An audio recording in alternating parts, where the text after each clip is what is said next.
کی انسان چاہتا ہے، اور یہ صرف در مصطفیٰ سے ملے گی۔ اور دو چیزوں میں فرق سمجھو، اچھے کپڑے الگ چیز ہے، اچھی زندگی الگ چیز ہے۔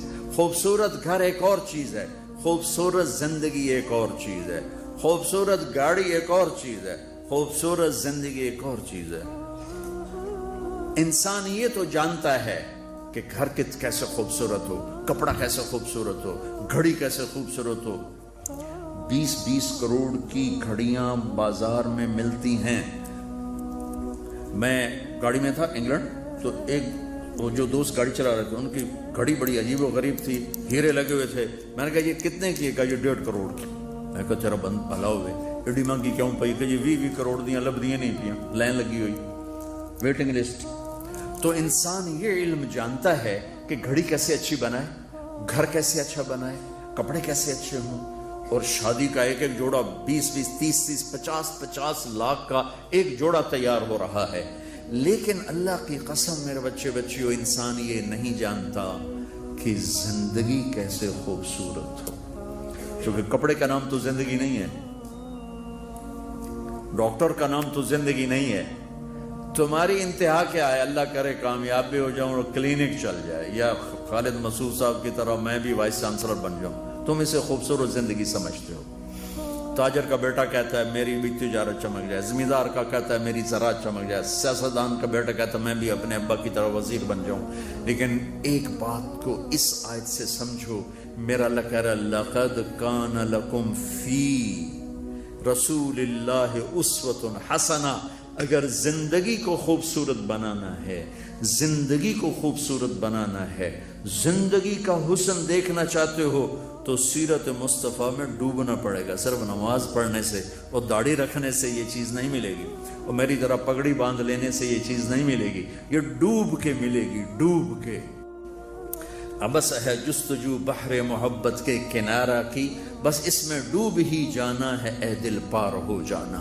اس میں ڈوبنا ہی پار ہونا ہے کہ اللہ نے لقد کے ساتھ ہتھوڑا مارا۔ لقد کہیں اور سے نہیں ملے گی، لقد کہیں سے نہیں ملے گی، لقد جہاں مرضی چلے جاؤ، زندگی کا حسن کہیں نہیں ملے گا۔ لقد کان لکم، صرف ایک جگہ، صرف ایک جگہ میرے حبیب تمہیں خوبصورت زندگی دے سکتے ہیں، اور کوئی تمہیں زندگی کا حسن نہیں دے سکتا۔ اچھو میرے 1.5-2 گھنٹے کے بیان سے سیرت کہاں سے واضح ہوگی؟ میں تو ٹپس ہی دے سکتا ہوں۔ یہ قرآن کی عظیم الشان آیت ہے میرے نبی کے اعزاز و اکرام میں کہ اگر اپنی زندگی کو خوب بطور بیٹا تم خوبصورت زندگی گزارو، بطور باپ تم خوبصورت زندگی گزارو، بطور خامن، بطور بیوی، بطور بیٹی، بطور بشکل بھائی، بشکل ڈاکٹر، سیاستدان، تمہاری زندگی خوبصورت ہو، تمہیں پیچھے لوٹنا پڑے گا محمد مصطفیٰ صلی اللہ علیہ وسلم کی زندگی کی طرف تمہیں لوٹنا پڑے گا، وہاں سے تمہیں یہ دولت ملے گی۔ ایک اچھا بیٹا، پہلی شکل ہے اچھا بیٹا۔ اور میرا نبی کہہ رہا ہے کاش میرے ماں باپ زندہ ہوتے، اور نہیں تو میری ماں زندہ ہوتی تو تم دیکھتے میں کیا کرتا۔ میں عشاء کی نماز کے مصلی پہ ہوتا اور میں سورۃ فاتحہ پڑھ رہا ہوتا، اور ادھر سے میرے گھر سے میری ماں مجھے کہتی محمد، تو میں ماں کے لیے نماز توڑ دیتا۔ ہاں، میں ماں کے لیے نماز توڑ دیتا۔ اور میرے نبی سے پوچھا گیا یا رسول اللہ قیامت کب آئے گی؟ یہ بچیاں غور سے سنیں، سارے سنو پر یہ خاص طور سے سنیں۔ آپ نے کہا اللہ کو پتا ہے۔ کہ یا رسول اللہ کوئی نشانی بتا دیں۔ تو آپ نے کہا جب بیٹیاں بھی ماؤں کو ذلیل کریں گی تو قیامت آئے گی۔ جب بیٹیاں بھی ماؤں کو ذلیل کریں گی تو قیامت۔ ان تلد الامۃ ربتہا، جب ماں کے ساتھ بیٹیاں نوکر جیسا سلوک کریں گی، نوکرانی جیسا سلوک کریں گی تو قیامت کے نکارے پہ چوٹ پڑ کے رہے گی۔ یہ نہیں کہا جب کفر پھیل جائے اور جب اسلام بڑھ جائے گا، حالانکہ قیامت تو اس وقت آئے گی جب دنیا میں ایک مسلمان باقی نہیں رہے گا۔ یہ واقعہ کی سنگینی کو بتانے کے لیے فرمایا جب ماؤں کو ذلیل کیا جائے گا قیامت آ جائے گا۔ میرے نبی نے فرمایا عمر تیرے دور میں ایک شخص آئے گا، اویس، اس کا قبیلہ ہوگا مراد، آگے سب کاسٹ ہوگی قرن، اویس بن عامر، اسے دعا کروانا، وہ کالے رنگ کا ہوگا، چھوٹے قد کا ہوگا، اور اس سے دعا کروانا، دعا تو بھی کروانا، علی تو بھی کروانا، علی اور عمر اویس ان کے لیے دعا کریں. انہوں نے پوچھا کیوں؟ کہ اس نے ماں کی خدمت کر کے اللہ کو اتنا راضی کر دیا ہے، جب وہ ہاتھ اٹھاتا اللہ خالی نہیں لوٹاتا. اللہ کی قسم عمر و علی کو اویس کی دعا کی ضرورت نہیں تھی. امت کو پیغام دینا تھا کہ مائیں ذلیل ہو رہی ہیں آج، اور باپ جوان اولاد سے چھپتے پھر رہے ہیں. تو میرے رب، میرے نبی نے یہ آگے پیغام دینا تھا کہ نبی ہو کر، رسول ہو کر کہہ رہے ہیں کاش ماں ہوتی تو میں اس کے لیے نماز توڑ دیتا. آپ کو 8 عورتوں نے دودھ پلایا والدہ سمیت، ان میں ایک ایمن بھی ہیں، آپ کے والد کی باندی. تو گھر میں تشریف فرما تھے، ایمن بیٹھی تھی حضرت عائشہ. تو ایمن کہنے لگی یا رسول اللہ پانی تو پلا دیں. تو اللہ کا نبی ایک دم اٹھے تو حضرت عائشہ ناراض ہو گئی. ایمن اللہ کا رسول کو کہتی پانی پلا. تو اور کیوں نہ کہوں، میرا بیٹا ہے، میں نے دودھ پلایا.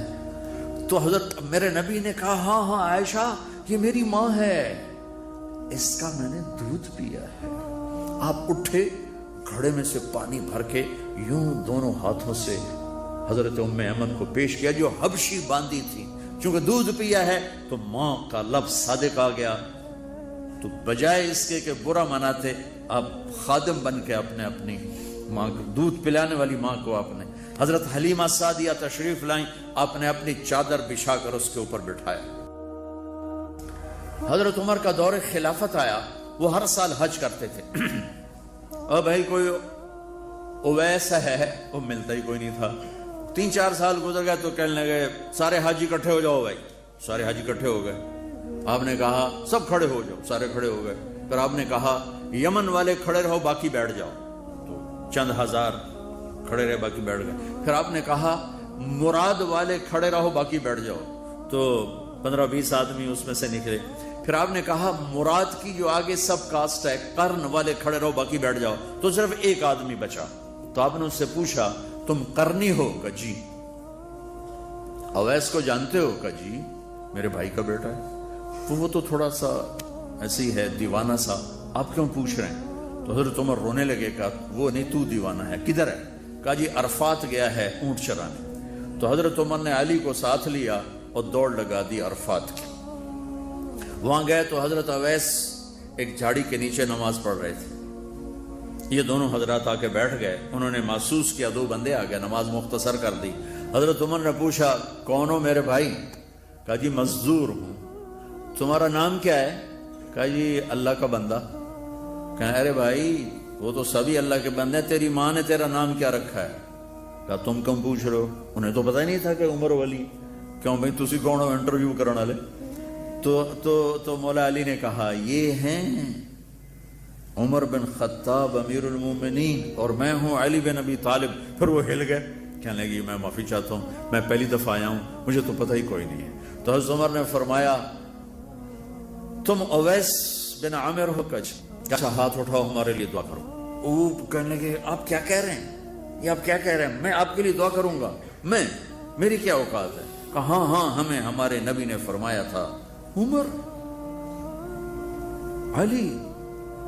علی جنت میں تیرا گھر میرے گھر کے سامنے ہوگا، اس کے بعد کسی کی دعا کی ضرورت ہے؟ عمر میں نے جنت میں محل دیکھا، میں نے پوچھا کس کا ہے؟ مجھے کہا گیا قریشی کا ہے. میں سمجھا میرا ہے. جانے لگا تو کہا گیا عمر بن خطاب کا ہے.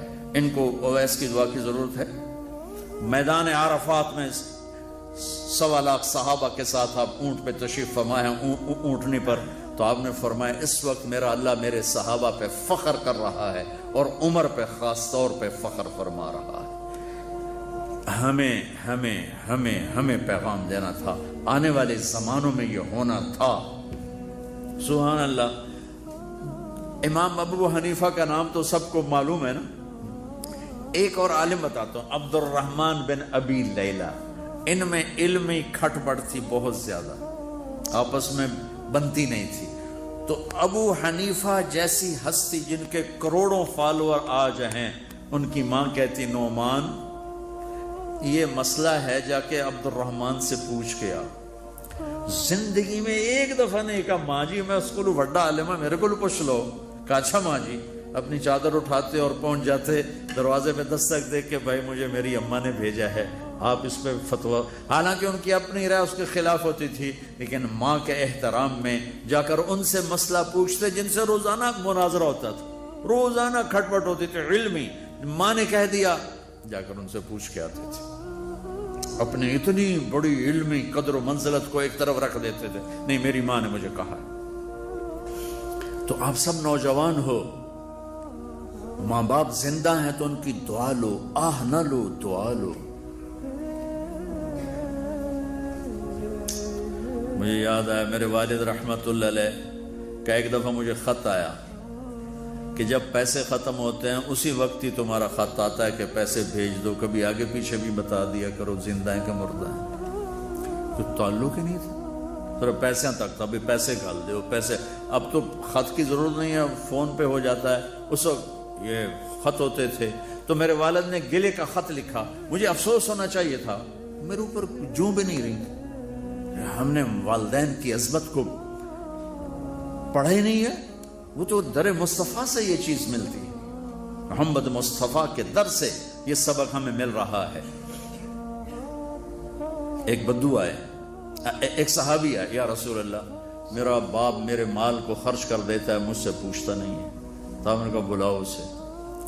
ان کو جب بلایا گیا تو اس نے پوچھا کیوں بلا رہے ہیں؟ کہ تیرے بیٹے نے شکایت کی.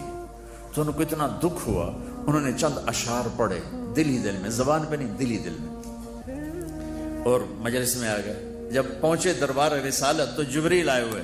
یا رسول اللہ، اللہ تعالیٰ کہہ رہے ہیں اس کا مسئلہ بعد میں سنیں، اس سے کہیں وہ شعر سنا جو تو نے بیٹے کے گلے میں کہے ہیں، اور اب تیری زبان سے ادا نہیں ہوئے پر تیرے اللہ نے سنے. تو آپ نے اس سے فرمایا اچھا بھی تیری گل تو میں بعد سنوں گا، تو پہلے میں نے شعر سنا. میں نے کہا اشہد انک رسول اللہ، میں گواہی دیتا ہوں آپ اللہ کے رسول ہیں. یا رسول اللہ، میں نے دکھ میں چند اشعار زبان سے نہیں دل ہی دل میں دہرائے تھے، اور آپ کے رب نے عرشوں پہ سنا. واقعی آپ کا رب بھی سچا اور آپ بھی سچے.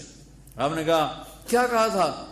فَغَدَوْكَ مَوْلُودًا وَمُنْتُكَ يَافِعًا تَعُلُّ بِمَا أَجْنِي عَلَيْكَ وَتَنْهَلُ وَإِذَا زَاقَتْكَ بِالسَّقْمِ لَمْ أَبِتْ لِسَقْمِكَ إِلَّا سَاهِرًا أَتَمَلْمَلُ كَأَنِّي أَنَا الْمَتْرُوكُ دُونَكَ بِالَّذِي تُرِكْتَ بِهِ عَيْنِي وَعَيْنِي تَحْمَلُ تَخَافُ الرَّدَى نَفْسِي عَلَيْكَ وَإِنَّهَا لَتَعْلَمُ أَنَّ الْمَوْتَ وَقْتٌ مُؤَجَّلُ فَلَمَّا بَلَغْتَ السِّنَّ وَالْغَايَةَ الَّتِي إِلَيْهَا مَدَى مَا فِيكَ أُؤَمِّلُ جعلت جزائي غلظة وفظاظة كأنك أنت المنعم المتفضل فإن لم تروا حق أبوبتي فعلت كما الجار المجاور يفعل. میرے نبی کے ٹپ ٹپ آنسو. کہا میرے بیٹے جس دن تو پیدا ہوا ہم نے اس دن اپنی ذات کے لیے جینا چھوڑ دیا، ہم نے تیرے لیے زندگی کا سفر شروع کیا. تجھے ٹھنڈی چھاؤں میں بٹھانے کے لیے گرم ہواؤں سے لڑا، تمہیں ٹھنڈی ہواؤں سے بچانے کے لیے برفانی راتوں میں کام کیا، تیری ایک مسکراہٹ دیکھنے کے لیے ساری ساری رات تڑپا، ساری ساری رات اپنے آپ کو کوہلو کے بیل کی طرح اپنی ساری جوانی کا رس نچوڑ کے تیری ہڈیوں میں ڈال دیا. میں بوڑھا ہوتا گیا، تو پروان چڑھتا گیا، میری کمر جھک گئی، تیری کمر اٹھ گئی، میری ٹانگوں سے جان نکل گئی، تیری ٹانگیں مضبوط ہو گئی، میرے ہاتھ کانپنے لگے، تیرے ہاتھ مضبوط ہوئے، میں لڑکھڑانے لگا، تو اترانے لگا. تو مجھے خیال آیا کہ جیسے میں اس کے لیے دھکے کھاتا تھا، اس کی زندگی کی دعائیں مانگتا تھا، اس کے لیے تڑپتا تھا، چلو آج میرا یہ سہارا بنے گا. لیکن جب تجھ میں جوانی کی لہر دوڑی اور مجھے بڑھاپے نے کھا لیا، جب جوانی میں تجھ میں رنگ بھرا اور بڑھاپے نے میرے رنگ چھین لیے، جب جوانی تجھے سیدھا کیا بڑھاپے نے مجھے ٹیڑھا کر دیا، کمر جھکا دی، تو ایک دم تو مجھے ایسے گھور کے دیکھنے لگا، تیری آنکھیں ماتھے پہ چڑھ گئیں اور تو مجھے یوں دیکھنے لگا جیسے میں نوکر ہوں، تو باپ، تو مالک. تو میں نے اپنی 30 سالہ زندگی کو جھٹلا دیا کہ ہاں ہاں میں باپ نہیں ہوں، میں نوکر ہوں، یہ میرا سردار ہے۔ اگر یہ بیٹا ہوتا تو یوں تو نہ کرتا۔ اس نے میری راتوں کے تڑپنے کو بھلایا، میرے گرمی سردی سے لڑنے کو بھلایا، کولو کے بیل کی طرح میرے چکر کاٹنے کو بھلایا، اپنی خوشیوں کو دفن کر دیا اپنے سینے میں، قبرستان بنا دیا اپنے سینے کو، اپنی خواہشات کا اور اپنی خوشیوں کا۔ اور آج تو مجھ سے ایسے بات کرتا ہے جیسے میں نوکر ہوں اور تو میرا آقا ہے۔ اچھا میرے بیٹے، میں نوکر سہی، تو سب، پر میں تیرا پڑوسی تو بندہ پڑوسی سے پوچھ ہی لیتا ہے کیا حال ہے، کوئی ضرورت تو نہیں، اتنا ہی پوچھ لیتے۔ دیکھو میں آج رو رہا ہوں، یہ بڑے دردناک اشعار ہیں، میری اردو میں اتنی وسعت نہیں ہے کہ میں ان اشعار کا درد سمجھ سکوں اردو کے الفاظ میں، لیکن اتنا بتاتا ہوں کہ میرے نبی روتے روتے ہچکی لگی، اتنا روئے۔ آپ نے اس بچے کے گریبان کو یہاں سے پکڑ کر دفع ہو جا، میری نظروں سے دور ہو جا، انت و مالک لابی، تیرا سب کچھ تیرے باپ کا ہے۔ یہی باپ آج تمہارے ہاتھوں ذلیل ہو رہے ہیں، یہی باپ آج تمہاری آنکھوں کو۔ ایک بچہ اپنے باپ سے کہہ رہا تھا، میں بھی بیٹھا تھا، تو آج تک میرے واسطے کی کیتا ہے؟ بہت پرانی بات ہے لیکن میں اب رو رہا ہوں۔ اس کے باپ کا دکھی چہرہ میری آنکھوں کے سامنے آ گیا، تو آج تک میرے واسطے کی کیتا ہے؟ اور آگے باپ کہہ رہا تھا، اچھا میرا پتر، اچھا میرا پتر، تہاڈا بھی ویلا آئی جاوے گا، اچھا میرا پتر تہاڈا بھی ویلا، یعنی آگے تیرے بیٹے بھی ایک دن آئیں گے، پھر تجھ سے کہیں گے تو آج میرے واسطے کی کیتا؟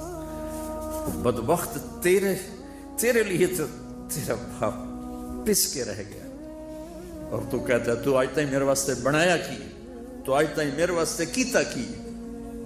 پاکستان کو نیا بنانا ہے تو حکومتوں سے نیا نہیں بنے گا، یہ میرے آپ کے اپنے آپ کو بدلنے سے نیا بنے گا۔ پاکستان کو مدینے کی فلاحی ریاست قانون سے نہیں بنایا جا سکتا، قانون کی قیمت کاغذ کے پرزے سے زیادہ نہیں ہے۔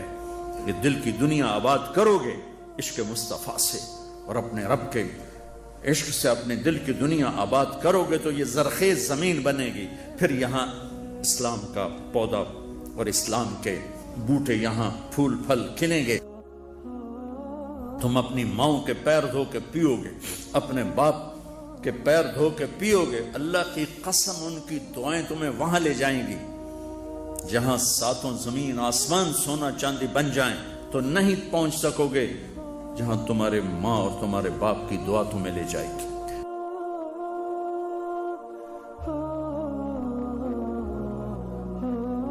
پھر تمہارے ساتھ ڈاکٹری کا پیشہ ہے، تم کل کو ڈاکٹر بننے والے ہو، علم طب خدمت کے لیے ہے، کاروبار نہیں ہے۔ اور میں یہاں بھی رو کے کہہ رہا ہوں کہ میرے دیش کے ڈاکٹر تاجر بن چکے ہیں، ڈاکٹر نہیں ہیں بلکہ ایجنٹ ہیں، کمپنیوں کے ایجنٹ ہیں۔ ہاتھ جوڑ کے معافی مانگ کے کہتا ہوں، میرے دیش کے ڈاکٹر کمپنیوں کے ایجنٹ ہیں، انہیں کمپنیاں خرید چکی ہیں، وہ نوکر ہیں، وہ اپنے ضمیر کو بیچ چکے۔ 100 میں 99 ڈاکٹر یہی کچھ کر رہے ہیں۔ کوئی ایک مسعود گوندل جیسے، رانجے جیسے، یہ جو آپ کے سامنے حضرات بیٹھے ہوئے ہیں، جو میں 100 میں 1 کہہ رہا ہوں، کہ جنہوں نے اس کو اپنی عبادت بنایا ہے۔ ورنہ آج میرے ہسپتال، میرے ڈاکٹر، میرے ملک کے کلینک وہ کاروباری ادارے ہیں۔ صرف تم نے سفید گاؤن پہنا ہے اور انارکلی کے تاجر نے ویسٹ کوٹ پہنا ہوا ہے، دونوں کے اندر میں تاجر چھپا ہوا ہے۔ میرے دیش کا ڈاکٹر مریض کو مریض نہیں دیکھتا، کسٹمر دیکھتا ہے، لیبارٹری والوں سے الگ شیئر لے رہا ہے، کمپنی والوں سے الگ اپنے مطالبے پورے کر رہا ہے، اور چند ٹکوں پہ اپنی غیرت کو بیچ کے بیٹھا ہوا۔ اور بھی دکھ ہیں زمانے میں محبت کے سوا، راحتیں اور بھی ہیں وصل کی راحت کے سوا۔ میرے نبی نے فرمایا اللہ قیامت کے دن پوچھے گا ایک آدمی سے، یا ابن آدم مرضت فلم تعدنی، میرے بندے میں بیمار تھا تو نے میرا حال کیوں نہ پوچھا؟ وہ کہے گا یا اللہ تیرا حال، تو بیمار، تو بے عیب ذات تو کیسے بیمار ہو سکتا ہے؟ تو اللہ تعالیٰ فرمائیں گے اما علمت ان عبدی الفلان مرض لو عدته لوجدت ذلك عندي، تجھے پتہ نہیں چلا تھا میرا فلاں بندہ بیمار ہے؟ فلاں مسلمان کی بھی قید نہیں لگائی، رابعہ بصری کی قید نہیں لگائی، جنید بغدادی کی قید نہیں لگائی کہ میرا نیک بندہ فلاں، چاہے یہودی، چاہے عیسائی، چاہے دہریہ، چاہے مسلمان ہو کے چرسی بھنگی جواری شرابی کا بیمار تھا، اگر تو اس کا حال پوچھتا تو ایسا تھا جیسے تو نے میرا حال پوچھا۔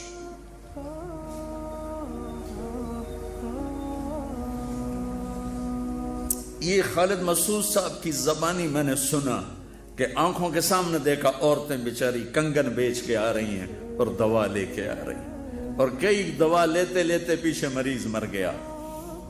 یہ رانجھا کو میں مسیحا کہتا ہوں، یہ دو مسیحا تھے، یہ پوری ایک ٹیم بنی جنہوں نے 5 سال یہاں مفت علاج کیے اور حجت قائم کی سارے ڈاکٹروں پر، قیامت کے دن یہ تمہیں پکڑیں گے اور ان سارے ڈاکٹروں کا گریبان پکڑیں گے جنہوں نے طب جیسے عظیم الشان شعبے کو کاروبار بنا دیا، تجارت بنا دی۔ تو ادھر ادھر کی نہ بات کر، یہ بتا کہ قافلہ کیوں لٹا، مجھے راہزنوں سے گلا نہیں، تیری راہبری کا سوال ہے۔ بچو اللہ سے مانگو، اللہ تمہیں ڈاکٹر بنائے، تاجر نہ بنائے، اللہ تمہیں بکنے والا نہ بنائے۔ یہ پینسل دیکھ رہے ہو؟ کینیڈا میں ڈاکٹر عبدالقیوم پاکستانی ہے، لیکن 5 بڑے ڈاکٹروں میں ان کا شمار ہے، پارکنسن کے 5 بڑے ڈاکٹروں میں ایک۔ میں ان کے ساتھ بات کر رہا تھا تو باتوں باتوں میں پاکستان کی میڈیکل کا تذکرہ شروع ہوا، تو انہوں نے یہ بال پوائنٹ اٹھائی اور مجھ سے کہا مولانا یہ ایک پینسل میں کسی میڈیکل ریپ سے لے لوں تو میں بلیک لسٹ ہو جاؤں گا، میں پریکٹس نہیں کر سکتا۔ میں وہاں بھی رویا تھا، یہاں بھی رو رہا کہ میرا ڈاکٹر تو سب کچھ بیچ چکا ہے۔ ایک امریکہ کے ٹرپ پر، ایک آسٹریلیا کے ٹرپ پر، ایک گاڑی پر، ایک کلینک کو فرنش کرنے پر، کیا موت کے بعد زندگی کوئی نہیں؟ قبر سے زندگی کا سٹارٹ نہیں ہے؟ حشر کے دن اللہ کے سامنے نہیں آنا، اللہ کے نبی کے سامنے نہیں آنا؟ بچوں کے لیے کر رہے ہیں، حسن حسین سے بڑے ہو میرے بچے، ہائے حسن کے زہر میں تڑپتا میرا نبی دیکھ رہا ہے، اور حسین کی گردن کٹتے میرا نبی دیکھ رہا ہے، اور دھاڑ دھاڑ رو رہا ہے، دعا نہیں کی۔ ام سلمہ سے فرمایا آج ایک فرشتہ آ رہا ہے ملنے، دروازے پہ کھڑی ہو جاؤ، کوئی اندر نہ آئے۔ اتنے میں حسین آئے کھیلتے ہوئے، اندر جانے لگے، انہوں نے روک لیا، وہ رونے لگے تو انہوں نے چھوڑ دیا۔ تھوڑی دیر میں اندر سے میرے نبی کے تڑپ تڑپ کے رونے کی آواز، بل بلا کے۔ حضرت ام سلمہ بھاگ کے گئیں تو دیکھا آپ نے حسین کو سینے سے لگایا ہوا اور یوں اس طرح، یہ مجھے دیکھو، پوری باڈی ایسے ہل رہی تھی اور آپ پھوٹ پھوٹ کے رو رہے تھے۔ آپ فرمایا میرے جنت کے 2 پھول، میری جنت کی ٹہنیاں، میری بہار، میری دنیا کی بہار حسن اور حسین، میرے جنت کے 2 پھول حسن اور حسین۔ آپ نے ام سلمہ نے پوچھا یا رسول اللہ آپ کیوں رو رہے ہیں؟ کہا ام سلمہ یہ فرشتہ مجھے کہہ رہا ہے میری امت میرے اس لال کو ذبح کر دے گی۔ اور پھر ام سلمہ زندہ رہیں 61 ہجری تک، باقی سب ازواج مطہرات فوت ہو گئیں۔ تو ام سلمہ نے عصر کے وقت دیکھا، سوئے ہوئے اللہ کے نبی کو دیکھا کہ بال بکھرے ہوئے، پگڑی نہیں ہے، مٹی پڑی ہوئی ہے، داڑھی میں مٹی پڑی ہوئی ہے، چہرہ پیلا زرد ہے۔ پوچھتے ہیں یا رسول اللہ کیا ہوا؟ کہا حسین کو قتل ہوتے دیکھ کے آ رہا۔ تمہارے بچے تمہاری قبر میں جائیں یہ فاتحہ پڑھنے بھی نہیں آئیں گے، بچوں کے لیے کر رہا ہوں۔ کتنے مریضوں پر ظلم و ستم ڈھاکے اگر تم بچوں کے لیے کر رہے ہو تو یہی بچے تمہاری قبر پر بھی نہیں آئیں۔ اور اللہ کی قسم کسی مریض کی دعا تمہیں لگ گئی، تمہاری 7 پشتیں نہال ہو جائیں گی۔ دعاؤں سے جو کام بنتے ہیں پیسے سے نہیں بنتے۔ میرے نبی نے اپنی اولاد کو ذبح ہونا قبول کی، جب آپ دنیا سے تشریف لے جا رہے تھے 12 ربیع الاول 7 جون 632 عیسوی 11 ہجری چاشت کے وقت میں آپ نے اپنی ساری بیگمات کو بلا کر بڑے سکون کے ساتھ رخصت فرما دیا. پھر آپ نے بیٹی کو بلا کر کہا فاطمہ میں جا رہا ہوں. وہ رونے لگی. کہ نہیں نہ رو, ان قریب تو بھی میرے پاس آ جائے گی. 6 ماہ بعد بیٹی کا انتقال ہو گیا. پھر آپ نے علی کو بلایا اور ان کا سر اپنی گود میں رکھا اور ان کی کمر پہ ہاتھ پھیرتے رہے, سر پہ ہاتھ پھیرتے رہے اور ان کے لیے دعا دیتے رہے اور ان کو رخصت فرما دیا. یہ سب کچھ سکون کے ساتھ تھا. پھر اپنے جگر کے ٹکڑے بلائے حسنین, حسن و حسین. جب حسن پیدا ہوئے تو آپ نے پوچھا علی کیا نام رکھا ہے؟ کہا جی حرب. حرب کہتے ہیں جنگجو, لڑنے والا. کہا نہیں حسن. پھر حسین پیدا ہوئے, آپ نے پوچھا علی کیا نام رکھا ہے؟ کہا جی حرب, وہی لڑنے والا. علی جو میدان کے شاہ سوار تھے. کہا نہیں حسین. پھر میرے نبی نے فرمایا جب سے آدم کی نسل چلی ہے اللہ نے یہ 2 نام میرے بچوں کے لیے رکھے تھے, آج تک کسی کا نام حسن حسین نہیں رکھا گیا. بلایا اور جو ہی یوں سینے سے لگایا اس بند ٹوٹ گیا اور ٹپ ٹپ بانس. آگے دیکھ رہے تھے ایک زہر میں تڑپ رہا ہے, ایک کا سر کٹ کے نیزے پہ چڑھ رہا ہے اور وہ پیغام دے رہے ہیں بچوں کے لیے ایمان نہیں بیچنا, بچوں کے لیے ضمیر نہیں بیچنا, چند ٹکڑوں کے لیے کسی کے حقوق پہ ڈاکہ نہیں ڈالنا ہے. ہم بکنے, ہم خود تراشتے ہیں منازل کے سنگ میل, ہم وہ نہیں ہیں جن کو زمانہ بنا گیا. آپ نے ایک لفظ نہیں ان کے لیے بولا, خاموش, رخصت کرتے. جبریل آ گئے. یا رسول اللہ کیا ہوا؟ جبریل کیا ہوا؟ کہ موت کا فرشتہ باہر ہے, اندر آنے کی اجازت چاہتا ہے. سبحان اللہ, جتھے موت بھی پوچھ کے جاوے ہو کی دربار. ہم نے کہا آ جائے. آ گیا. السلام علیکہ یا رسول اللہ, سلام پیش کر رہا ہوں. پھر کہا آپ پہلی ہستی ہیں جنہیں سلام کیے ہے, آج تک کسی کو سلام نہیں کیا. پھر کہا آپ پہلی ہستی ہیں, اللہ نے کہا تھا پوچھ کے اندر جانا بن پوچھے نہ جانا.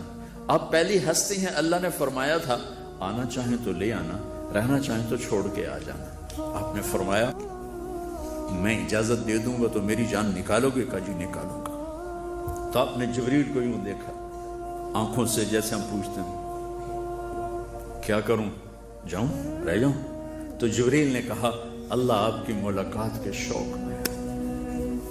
تو میرے نبی نے کہا جاؤ اللہ سے پوچھ کے آؤ میرے بعد میری امت کے ساتھ کیا کرے گا. یہ نہیں کہا میرے بچوں کے ساتھ کیا کرے گا, کہ جاؤ پوچھ کے آؤ میری امت کے ساتھ کیا کرے گا. جبریل پیغام لائے, اللہ کہہ رہے ہیں اچھا کروں گا. کہا اچھا پھر ٹھیک ہے. الان قرۃ عینی اللہم الرفیق الاعلی, یا اللہ مجھے اپنے پاس بلا لے. اور 2 نصیحتیں فرمائیں, 2 نصیحتیں پلے باندھ کے اٹھنا یہاں سے. الصلاۃ وما ملکت ایمانکم, میری امت چھوٹے بڑے مرد عورت نماز نہ چھوڑنا اور غریبوں کے ساتھ زیادتی نہ کرنا, نماز نہ چھوڑنا. حقوق اللہ نماز, حقوق العباد غریب لوگ خاص طور پر. ویسے تو جس کا بھی حق مارا جائے وہ مظلوم ہے, چاہے مالدار ہے چاہے غریب ہے, لیکن غریبوں کو خاص طور پہ پوائنٹ آؤٹ کیا. میری امت ایک نماز نہ چھوڑنا. آپ سب بچے اللہ کرے سارے نمازی ہوں, پر میں یہ اسی دیش میں یہ اتنی عمر گزاری ہے, کچھ پڑھتے ہوں گے کچھ نہیں پڑھتے ہوں گے, زیادہ نہیں پڑھتے تھوڑے پڑھتے ہیں. ایسی بچیوں کا حال ہے, ایسے گھروں کا حال ہے, ایسی بڑوں چھوٹوں کا حال ہے. کم از کم ایک بات لے کے جاؤ, نماز نہیں چھوڑنی. نیت کرتے ہو؟ دوسرا فرمایا کسی پہ زیادتی نہ کرو, کسی پہ زیادتی نہ کرنا, کسی پہ زیادتی نہ کرنا. سہ جانا, لوگوں کو سہنے والا نہ بنو, خود سہنے والے بنو. معاف کرو, درگزر کرو, امت بن کے رہو. اب مختلف مکتب فکر کے لوگوں میں سے ہو, ہم بھی سب بھی, لیکن ہم امت بن کے رہیں, ہم جڑ کے چلیں. پچھلے 20 سال سے میں یہ فریاد کر رہا ہوں کہ میرا دیش کی سب سے بڑی جو دہشت گردی ہے وہ فرقہ واریت. میرے دیش کی سب سے بڑی دہشت گردی فرقہ واریت ہے, جو مجھے امت پنے سے نکال دیتی ہے, مجھے اللہ کی نظروں سے گرا دیتی ہے, مجھے اپنے حبیب کی محنت پہ پانی پھروا دیتی ہے. میرا نبی امت کرتے چلے گئے اور ہم نے امت کو کفر میں بانٹ کے رکھ دیا, توڑ کے رکھ دیا. جس مکتب سے بھی ہو اللہ کے واسطے امت بن کے چلو، محبت دو، نماز پڑھو۔ یہ استاد بھی والدین ہوتے ہیں، ان کو بھی عزت دو، احترام دو، والدین کو بھی دو، ان کو بھی دو۔ اپنی شادیاں ماں باپ کی رضامندی سے کرو۔ تم لڑکے لڑکیاں کٹھے پڑھتے ہو، خود اپنی شادی کے فیصلے مت کرو، اس میں برکت نہیں ہوتی ہے۔ کورٹ میرج کو رواج نہیں دینا ہے، اس کو ڈسکریج کرنا ہے۔ ہم اپنے والدین کی دعا لے کر رخصت ہوں، ہم اپنے والدین کی دعا لے کر کسی کی بیٹی کو گھر لاؤ گے تو وہ دعائیں تمہیں شاد و آباد کر دیں گی۔ یہ ہمارا کلچر نہیں ہے کہ ہم اتنی چھوٹی عمر میں اپنے فیصلے خود کرنے لگ جائیں، ہمارا کلچر نہیں ہے۔ ہاں، والدین سے کہتا ہوں کہ اولاد کی رائے کو ضرور اس میں داخل کرو، پوچھو، بچی سے پوچھو، بچے سے پوچھو۔ چونکہ ٹی وی کے ذریعے سے بات آگے جا رہی ہے، والدین بھی سنیں گے۔ والدین کی ذمہ ہے اپنے بیٹے سے پوچھیں، بیٹا یہاں کر دیں آپ کی شادی۔ اگر بیٹا کہے کہ نہیں کرنا چاہتا تو وہ بیٹا نافرمان نہیں، اللہ کے واسطے اسے مجبور نہ کرو۔ بیٹی کہہ دے ماں جی میں یہاں نہیں کرنا چاہتی تو وہ بیٹی نافرمان نہیں ہے، اس نے اپنا شرعی حق استعمال کیا ہے۔ میرے نبی پاک صلی اللہ علیہ وسلم نے فرمایا، میں نے جہاں شادی کی، میں نے جہاں بیٹی کی شادی کی، پہلے جبریل آیا، اس نے مجھے کہا کہ یا رسول اللہ یہاں بیٹی دے دیں، اس عورت سے شادی کر لیں، میرا اللہ کہہ رہا ہے۔ پھر میں نے قدم اٹھایا، اس کے باوجود علی آئے، مولا علی تشریف لائے، خاموش ہو کے بیٹھ گئے۔ تو آپ تو پڑھ رہے تھے اندر کیا ہو رہا ہے۔ علی کیسے آئے؟ چپ۔ علی فاطمہ کے رشتے کے لیے؟ جی۔ کا انشاءاللہ۔ جبریل آئے بیٹھے ہیں کہ علی اور فاطمہ کی جوڑی اس جہان میں طے ہو چکی ہے، اور پھر کہہ رہے ہیں انشاءاللہ۔ آپ اٹھ کے باہر گئے تو صحابہ کہنے لگے کیا ہوا؟ کہنے لگے انکار ہو گیا۔ کہنے لگے کیسے؟ کہا انہوں نے کہا ہی کچھ نہیں، چپ کر کے اٹھ گئے۔ پھر عبد الرحمن بن عوف نے پوچھا کچھ بولے تھے؟ کہا بس انشاءاللہ کہا تھا۔ کہا تو مبارک، نبی کا انشاءاللہ ہاں ہوتا، یس ہوتا، ہو گئی۔ کا پتہ نہیں ہوئی کہ نہیں۔ یہ کیوں کہا انشاءاللہ؟ جبریل آ چکے ہیں، اللہ کا پیغام آ چکا ہے، کیوں کہا انشاءاللہ؟ اسی وقت اٹھے، گھر گئے، بیٹی کو بلایا، بیٹی فاطمہ علی کا رشتہ آیا ہے، ہاں کر دو۔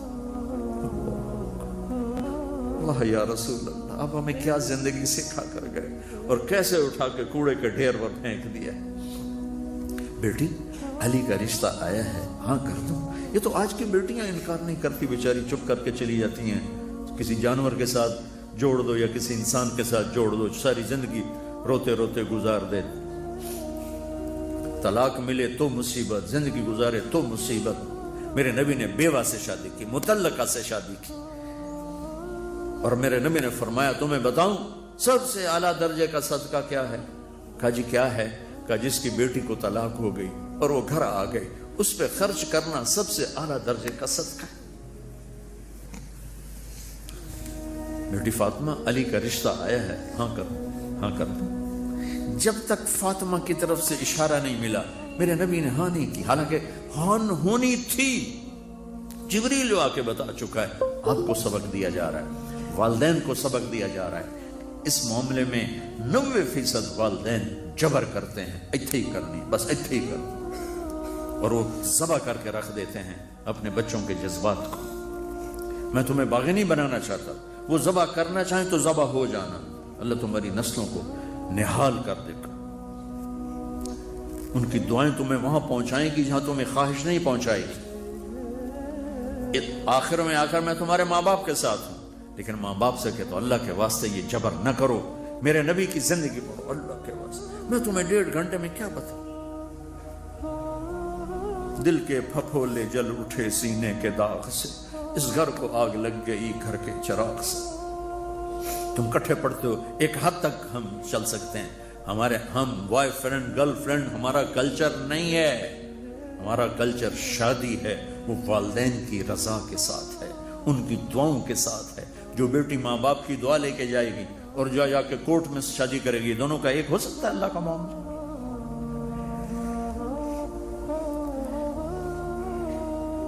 سیکھو بچوں، زندگی سیکھو۔ ڈاکٹر ہو کے کیسے زندگی گزارنی ہے، خامند ہو بیوی ہو تو زندگی کیسے گزارنی ہے۔ ابھی تم پڑھ رہے ہو، یہ سب تمہارے باپ بیٹھے ہیں، تمہیں پڑھانے والی مستورات تمہاری مائیں ہیں، تمہارے استاد ماں اور باپ کا مقام رکھتے ہیں. جن والدین نے جنا وہ بھی ہمارے لیے، اور جو ہمیں پڑھا. مولا علی عالم الناس فی العالم، میرے نبی کے بعد سب سے زیادہ علم والے، اور کہتے ہیں جو مجھے ایک حرف پڑھا دے میں اس کو نوکر ہوں. لفظ نہیں کہا، لفظ نہیں کہا، ایک حرف.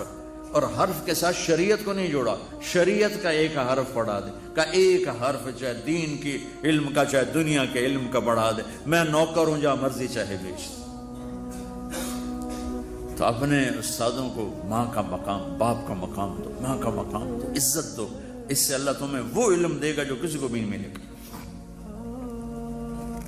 نماز کا اہتمام کرو. آپس میں جوان ہو، لڑے ہوئے ہو گئے، کسی نہ کسی سے تمہارا بائیکاٹ ہوگا، تو میری گزارش ہے یہاں سے اٹھ کر صلح کر لینا. اللہ کو پسند نہیں ہے کہ آپس میں لڑے ہوئے ہوں اور بول چال بند ہو. کوئی زیادتی کرے معاف کرنا سیکھو. تم سے زیادتی ہو جائے معافی مانگنا سیکھو. یہ میرے نبی کی عظیم و شان سنت ہے، معاف کرنا. 21 سال قتل کرنے والوں کو آپ نے کہا جاؤ معاف کیا. مکے والے ایک جگہ آپ لیٹے ہوئے تھے، ایک بدو آیا، اس کا نام تھا غورس. آپ کی تلوار لٹکی تھی، یوں اٹھائی اور آپ کو پسلی میں ماری. یہاں آپ اٹھ کے بیٹھ گئے تو اس نے تلوار سیدھی کر دی. کہا کون بچائے گا؟ تو آپ نے مسکرا کے کہا اللہ. تو تلوار اس کے ہاتھ سے چھوٹ گئی. تو آپ نے اٹھا کے سیدھی کر دی. تجھے کون بچائے گا؟ کہنے لگا میں تو ہی بچاؤں گا. تو آپ نے کہا کلمہ پڑھتے ہو؟ کہنے لگا نہیں. آپ نے کہا جاؤ معاف کی، جاؤ معاف کی. تو بچوں، میں کتنا کچھ سنا سکتا ہوں، میں تمہیں ٹپس ہی دے سکتا ہوں. یہ ایک پوری زندگی کی ترتیب ہے. اپنے نبی کی زندگی پڑھو. خاص طور پر آپ نے زندگی کیسے گزاری، باپ بن کے، بیٹا بن کے، بھائی بن کے، اور خاص طور پر خامن بن کے آپ نے زندگی کیسے گزاری، یہ پڑھو. اور اپنے نبی کا، اپنے رب کا قرآن پڑھو، اور اپنے اس لائن پر محنت کرو. ڈاکٹر بننا، تاجر نہ بننا. اور جب اللہ موقع دے تبلیغ میں وقت لگانا. جب آپ کا کوئی وہ لانگ ویکنڈ آ جائے تو اس پہ آپ 3 دن لگا لیا کرو تبلیغ میں، تو انشاءاللہ آپ کو بہت نفع ہوگا. اور آپس میں لڑے ہوئے صلح کر لینا. ٹھیک ہے؟ نیت کرتے ہو؟ اللہم لک الحمد کما انت اہلہ فصلی علی محمد کما انت اہلہ وفعل بنا ما انت اہلہ انک اہل التقوی و اہل المغفرہ. یا اللہ ہم تیرے بڑے حقیر بندے ہیں. تو نے سمجھایا، ہم کوئی نہ سمجھے. تو نے بلایا، ہم نے پلٹ کے نہ دیکھا. تو نے روکا، ہم نے سارے بیریئر توڑ دیے. آج ہم اپنے گناہوں کا اعتراف کرتے ہیں، تیری بارگاہ میں منت کرتے ہیں. یا اللہ ہمیں معاف فرما. میرے دیس کی کشتی ڈاؤن ڈول ہے، حج کو لے کھا رہی ہے. چاروں صوبے اپنی جگہ سے ہلے ہوئے ہیں. تو اپنی غیبی مدد سے ہماری تائید فرما، ہماری مدد فرما. یہ ہمارا سرمایہ تیرے سامنے ہے. یہ بچے بچیاں، یہ کل کے اس ملک کے کھیونہار ہیں. انہیں تقوی نصیب فرما، پاک دامنی نصیب فرما. میرے مالک، تو نے یہ دیس دیا تھا کہ تیرا دین زندہ کریں گے، لا الہ الا اللہ پر اس کو اٹھائیں گے. ہم ہی نے اس سفینے کو ڈبو کے رکھ دیا. آج ہم تیری محنت کرتے ہیں. ہمیں ایسے رہنما نصیب فرما جو اس کشتی کو طوفان سے نکال کر کنارے تک لے آئے. ہمیں ایسے رہنما نصیب فرما جو اس بھٹکی ہوئی قوم کو راستے پر لا سکے. میرے مالک، ہم تجھ سے بھی شرمندہ ہیں، تیرے محبوب سے بھی شرمندہ ہیں. یا اللہ، تجھے تو ایک ہائے پر ہی تو خوش ہو کر سارے گناہ معاف کر دیتا ہے. ہم بھی تیرے سامنے اپنے گناہوں پر نادم ہو کر ہائے کرتے ہیں، ندامت کے آنسو بہاتے ہیں. ہمیں معاف فرما دے یا اللہ. ہم تیری جہنم کو نہیں سہ سکتے، موت کی سختیوں کو نہیں سہ سکتے، سکرات کی سختیوں کو نہیں سہ سکتے، قبر کے اندھیروں، قبر کے جھٹکوں، قبر کے سامنے کو نہیں سہ سکتے. تیری جہنم کی آگ کو برداشت نہیں کر سکتے. یا اللہ، دنیا کی ذلتوں سے بھی بچا اور آخرت کی ذلتوں سے بھی بچا. ہمیں ایسوں کے حوالے نہ کرنا جو ہمیں تباہ و برباد کر. ہم پر ایسے نہ مسلط کر دینا میرے مولا جو ہماری عزتوں سے کھیلے، ہماری عزت کی قبا چاک کرے، دامن دار دار کرے. یا اللہ، ہمیں ظالموں کے تسلط سے بچا، نا اہلوں کے تسلط سے بچا.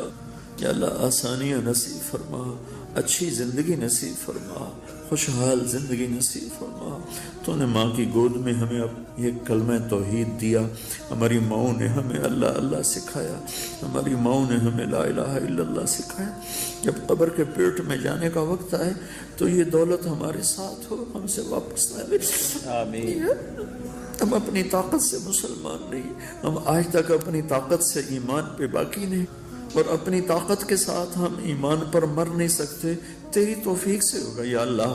جتنوں نے ہاتھ اٹھائے ہوئے ہیں اور پورے حبیب کی امت گناہگار ہیں، نافرمان ہیں، فرما بردار ہیں، کلمہ واپس نہ، یہ نعمت واپس نہ لینا۔ قبر کی گود میں جائیں تو کلمے کے ساتھ جائیں، منکر نکیر بھی واپس چلے جائیں، ہمارے ایمان کو دیکھ کر وہ ہم سے حساب بھی نہ لیں۔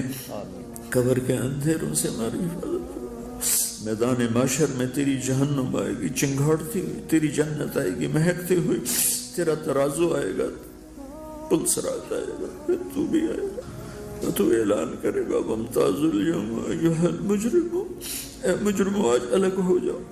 یا اللہ تیری عزت کی قسم، ہم بڑے گناہگار ہیں، مجرم ہیں، پر ہمیں مجرموں میں کھڑا نہ کرنا، ہمیں ہتھ کڑیاں نہ لگانا، ہمیں بیڑیاں نہ پہنا، ہمیں دھوپ میں نہ کھڑا کر، میرے مولا اپنے نیک بند بندیوں کے پیچھے جگہ دے، دنیا کی ذلت سے بھی بچا اور آخرت کی ذلت سے بچا۔ ساری زندگی لوگ ہمیں نیک سمجھتے، یا اللہ ہمارے پردے چاکنا، ہمیں ستر پوشی کرنا، یا آج تک تو نے یہاں ہمیں چھپایا ہوا ہے اور لوگوں کے دل میں محبت ڈالی ہے، یا تو یہ پردہ پوشی اب قیامت کے دن اور خوبصورت کر دینا۔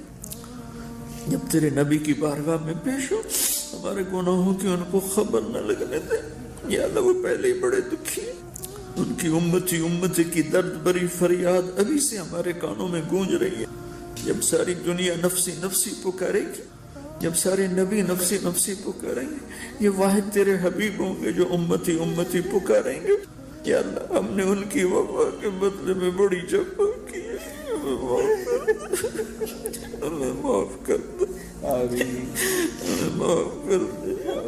ہم ان سارے بچوں کو لے کر تیری بارگاہ میں حاضر ہوئے ہیں، یہ اچھے برے نیک بد سارے جمع ہیں، اور تجھے آنسو پسند ہے میرے مولا۔ کسی بچے بچی کی آنکھ کا نکلا وہ آنسو پسند فرما لے، اور امت کو معاف کر، ہمیں اس دن کی بیڑیوں سے بچا، ہتھ کڑیوں سے بچا، اللہ جہنم کی آگ سے بچا، کسان بچھوں سے بچا، رسوائیوں سے بچا، ذلتوں سے بچا، پستیوں سے بچا۔ جب ہم آئے تو تو ہمیں مسکرا کے ملے، جب ہم آئے تو تو ہمیں مسکرا کے ملے، اور جب پل صراط پہ آئیں تو وہ چوڑی موٹر وے بن جائے، جب ہم جنت میں جائیں تو تیرے حبیب کا پڑوس ملے، ان کے ہاتھوں سے جام کوثر ملے۔ ان سارے بچے بچیوں کا مستقبل اچھا کر دے، انہیں بہترین ڈاکٹر بنا، انہیں بہترین لیڈی ڈاکٹر بنا، انہیں قوم کا سرمایہ بنا، انہیں تاجر نہ بنا، انہیں طبیب بنا، انہیں مسیحا بنا۔ میرے سارے اداروں میں، سارے میڈیکل اداروں میں پڑھنے والے بچے بچیوں کو مسیحا بنا میرے مولا، تاجر نہ بنا۔ جو ڈاکٹر تاجر بن کے چل رہے ہیں انہیں توبہ کی توفیق دے دے، انہیں مسیحا بنا دے۔ یا اللہ تو ہمارے بھائی خالد صاحب کو، یہ ساتھ جن دوستوں نے اس محفل کو ارینج کیا ہے، سب کو اپنے خزانوں سے جزائے خیر عطا فرما، انہیں ان کی اولادوں کو آباد فرما، شاداب فرما، نحال فرما۔ ربنا جو ہم میں بیمار ہیں صحت عطا فرما، جو تنگ دست ہیں تنگیاں دور فرما، جن کے بچے بچیاں یا اللہ وہ جوان ہیں ان کے نیک رشتے مقدر فرما، جو آپس میں روٹھے ہوئے ان کو آپس میں ملا دے، ان کی صلح کروا دے۔ ربنا آتنا فی الدنیا حسنہ وفی الآخرۃ حسنہ وقنا عذاب النار، وصلی اللہ تعالی النبی الکریم، آمین۔